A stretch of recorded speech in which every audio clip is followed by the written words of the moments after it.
Everybody can see that? So my name is Nils Rosenbaum. I'm a psychiatrist. I work with the Albuquerque Police Department. Today I'm going to be talking about mindfulness and difficulties. So we're going to define mindfulness, look at breathing as a core to mindfulness, and then look at mindfulness and well-being during difficult times. So first off, what is mindfulness? This is a very hot topic for the last 5 years. It's on covers of magazines. Everybody talks about it. And this is probably the best definition I've ever seen. So mindfulness is awareness. This is from Jon Kabat-Zinn, who was one of the leaders of mindfulness, this sort of secular mindfulness in the United States. Mindfulness is awareness that arises through paying attention on purpose in the present moment, non-judgmentally. So what does that mean? It means you're focused on what's happening as it's happening. You make that intention to do so.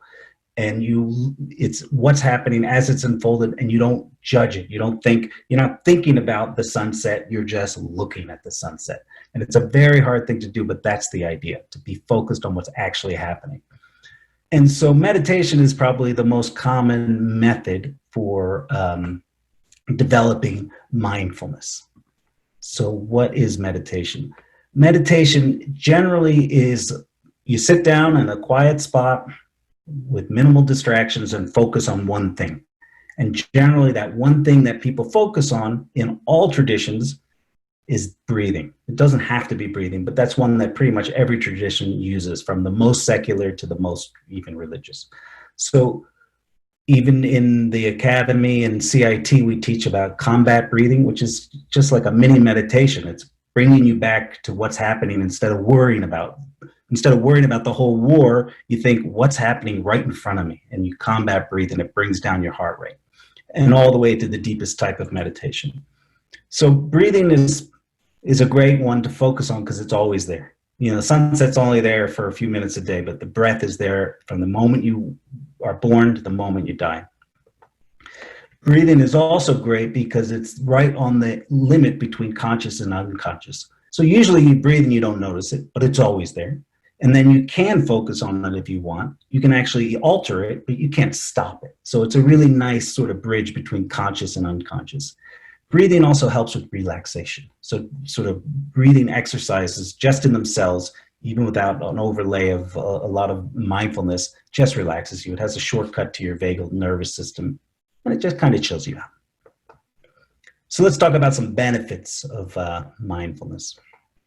So one is focus. Animals in the wild are very focused, like a frog. It just can sit completely still, like it's as if it's meditating, and just focus on what's happening in its immediate field. Fighters use this too. John Jones is a local fighter here for MMA. In between rounds, he and his coach, the only thing they focus on is breathing and sort of bringing down his, just getting his focus back in order, and just so kind of relaxing so he can get back in the fight. And then focus leads to execution. So if you are able to focus in a very calm environment, that starts to expand to being able to focus on a lot of different things. So for example, the frog is kind of just sitting there meditating on what's happening in front of it, not judging it, not thinking about it, but just focused on it. And then a fly comes by and boom, it strikes. But if the frog is sitting there thinking about its day and thinking about its wife not being nice to him or whatever, he's going to miss the frog. He's going to miss the fly, or John Jones is going to get punched in the face if he's thinking about something else. So being present focused leads to less anxiety. This has been very, very well studied. So these mindfulness courses just reduce people's anxiety, and they also help with pain. Those are the two things that they help with most. And so one of the mechanisms of this is if you're focused on your breathing, or you're focused on sensations in your body, if you're focused on the feeling of butterflies in your stomach because you're anxious, okay, that's a sensation. That's here and now. If you're focused on what most people are, I'm anxious because I have to go to work and I have to do this and my boss is mad at me, you're just feeding the anxiety. But if you just sit down and observe it, it just kind of goes away on its own. And you also learn that it's not going to kill you. It's not going to hurt you. But when you're caught up in your thoughts, It can be very destructive. So you don't want, anxiety happens because you're thinking about the past, or you're ruminating about the past, or thinking about the future. So mindfulness is linked to greater happiness. It's been a little harder to study. It's very well studied with anxiety, but it also helps with mood too. Okay, what about adversity? So Mike Tyson famously said that everybody has a plan until they get punched in the face. And so everybody in life gets punched in the face at some point, if not literally, at least metaphorically. So let's talk about adversity, control, and mindfulness. Okay, mindfulness, as it is in the definition, is non-judgmental. So it accepts reality as it is. Again, you don't think about your future and all the terrible things that might happen, or ruminate about the past. You just kind of, you can walk to work, or walk while you're working, and just focus on walking and breathing, as opposed to thinking about all the terrible things your boss is going to say when you get to the meeting. So it's accepting of reality as it is. But this does not judgmental is very important. It doesn't mean resignation and passivity. And I'll talk about this more, but if you, only by knowing what's happening can you change anything. So being non-judgmental means allowing things to happen. So I allow myself to be anxious. I don't fight it. And that actually makes the anxiety less, but that's kind of a side benefit. So being judgmental doesn't mean, oh, I'm just going to let everything bad happen and I'm not going to intervene. No, it means knowing what's happening as it's happening. And once you know that, then you can intervene. A lot of people think that mindfulness, and especially meditation, is self-indulgent, because you're like, I'm going to set aside a half an hour just to sit, and I'm going to not talk to anybody and leave me alone. And it's very un-American in a way, to set aside that time to not do anything, to not hang out with family, not watch television, you're not doing, you're just being there. And really, the way I think of that is it's akin to exercise. So when you exercise, you're setting aside time for your well-being. And no one in America thinks, oh, that person's exercising, what the hell's wrong with them?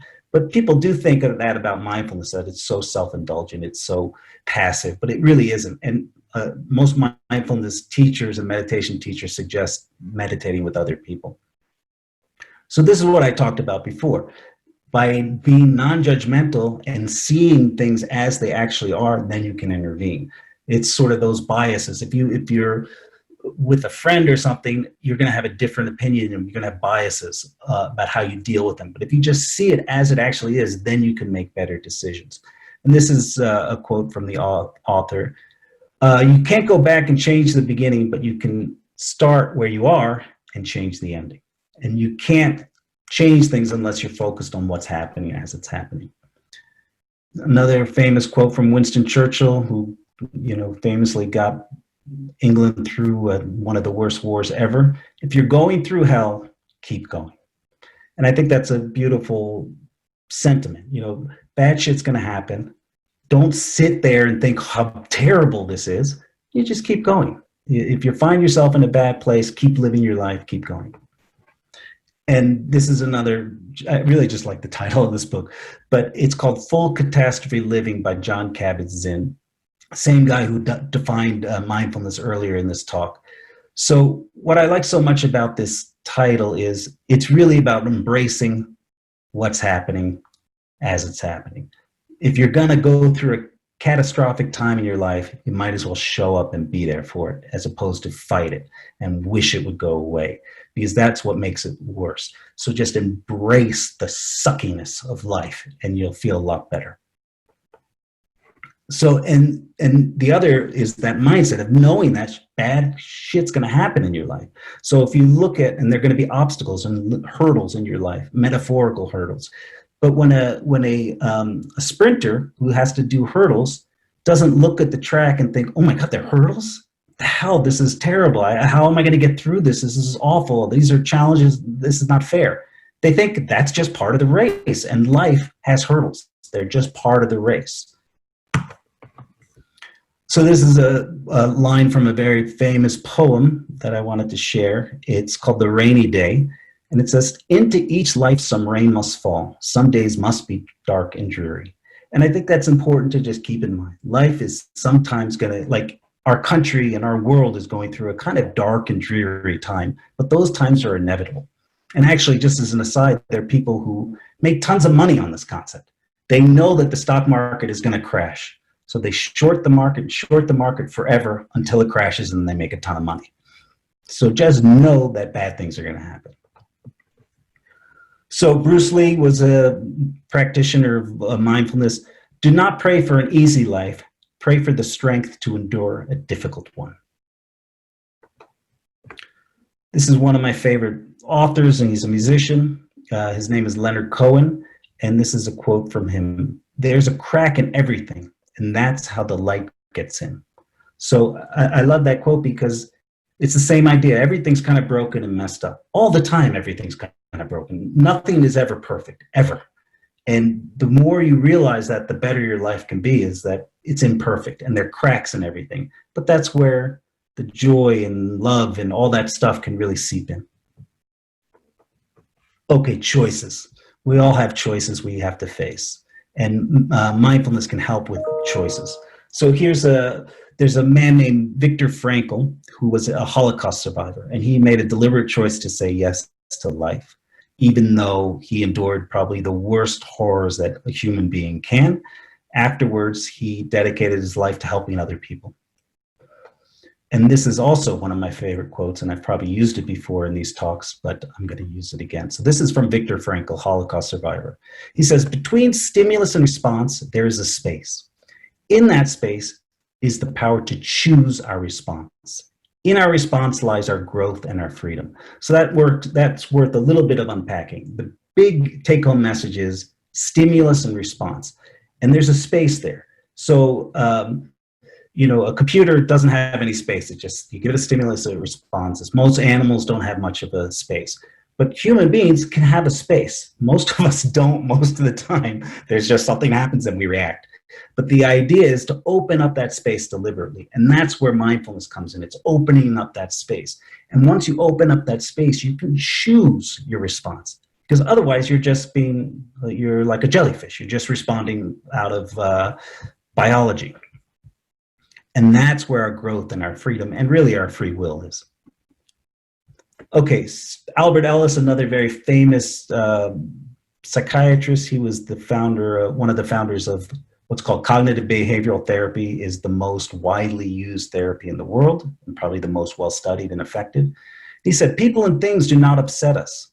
Rather, we upset ourselves by believing that they can upset us. And so that comes back to the idea. So things are happening in your life, but instead of just saying, these are things, these are obstacles, these are challenges, we think, well, why are they doing that to me? That person's a son of a bitch. Why are they hurting me? So it's all these things that you layer on top of the actual reality that cause you all the pain. And that's really what he's saying. It's all these thoughts and ruminations that hurt us.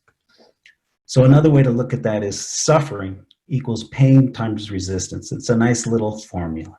So suffering, in some senses, is a choice. So if I get kicked in the leg, or let's say I fall and I hit my knee, I'm going to have pain. My knee is going to hurt. There's no question about this. And you see this with adults and with kids. But it's the resistance that causes the suffering. God, why did I do that? Oh my God, I'm going to have a scar. This is awful. And no one's helping me. I'm such a klutz. This is so stupid. That's the suffering. It's those two things combined. The greater the pain, the greater the resistance, the greater the suffering. Okay, so in our lives, one way to look at things is we have a circle of influence, things that we can influence in our lives, including ourselves, and a circle of concern. Now, the circle of concern, we can't change. Price of gas, these kind of things we can't change unless maybe you're an ExxonMobil head. But the circle of influence, and this is where mindfulness comes in, you want to, the heart of the bullseye of the circle of influence is choice. And the way to get to a choice is by being mindful and not reacting. So if you want to choose and influence things, you want to be focused on what's happening as it's happening and have that ability to do it. And it's not easy. So this is just like what I was saying, price of gas, rainfall. You might be very concerned about the rain, but you can't change it. And mindfulness helps make these distinctions of what you can influence, what you're concerned about, and what you can actually change. And so you can change your actions and your words and your behavior, but you want to do that deliberately. You want to do it in that space between stimulus and response. So once you're able to practice and put your attention where you want, that's part of the mindfulness, is placing attention on the breath, placing it on the object, placing it in the present moment without judgment. These are the same techniques they teach in the military now. Besides the battle breath, they teach to people to sort of hunt for good things. So you have attention and you can place it where you want. And what's interesting about excellent mindfulness practitioners, their attention's like a beanbag. They throw it and it just sticks. Where most people, me included usually, it's like a crazy ball, like one of those rubber bouncing balls. You say, I'm going to put my attention over there, and boing, boing, boing, boing, right? And that's how most people's attention is. But with mindfulness, you can make it stick. And so you can choose where you put your attention. And you might as well put your attention on good things in your life. There's always good stuff and there's always bad stuff and everything's always broken. But you can look at the light coming in as opposed to wishing things were different. This is just one app which I sort of constantly promote because it's 100% free. And I think it has it's an excellent, like almost endless resource. The only other thing that comes close is probably YouTube. But this has a nice built-in timer. It's very good. And it has secular, it has Christian, it has Buddhist, it has everything. And then always people first. I just kind of stuck this in there because it's so important. And by being mindful and learning how to be non-judgmental, you also become non-judgmental of other people. And you become more loving and accepting of people's foibles and the difficulties in life. And so always strive to put people in your life first. And all the studies across the board are like, people first, building relationships, that's what makes people happy. And that's it. Thank you. If there's any questions, I'm happy to. Otherwise, let me end this.